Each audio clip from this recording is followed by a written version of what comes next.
Hi, I'm Patrick Gilmore, and this is Deconstructing Destiny.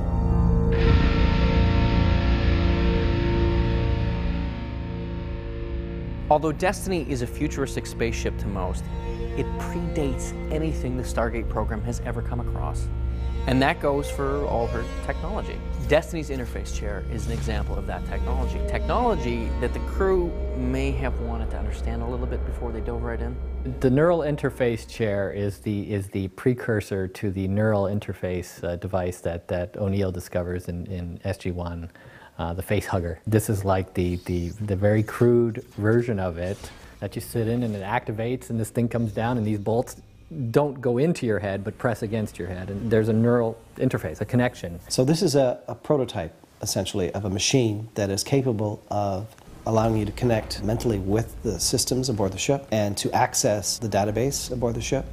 But it's a dangerous tool. We wanted to know what the Destiny knew, and we knew that that was going to be a lot of information, and well, here's a device that potentially can give it to you, but it's going to give it to you so fast and so hard and so much that it's probably going to kill you in the process, because that's what it did, or almost did, to O'Neill, which made it interesting, right? It's like, oh, here's everything we want. This is everything we've been looking for the last, however many episodes when we finally found that chair. But we can't have it because it'll probably kill us. One of the things we're establishing about the ship is that there is a certain neural link between the ship and our crew. The ship has been learning about our crew from the moment we came aboard it. The discovery of the chair and each person that ends up sitting in it, the ship is learning more and more and more. The ship has an ability to cause us to see things, to communicate with us in a practical way. The ship needs to have its mission fulfilled, and so it needs to have the crew operating at its peak performance. And so if there's something wrong with the captain, then the ship will do what it needs to do to rectify that. Okay, so you're telling me the ship is affecting the Colonel's dreams? It's the only explanation. It's not impossible.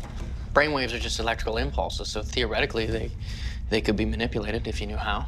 If the chief medical officer is going through a very emotional time that could be trouble, it's going to step in and help her to get her back on track.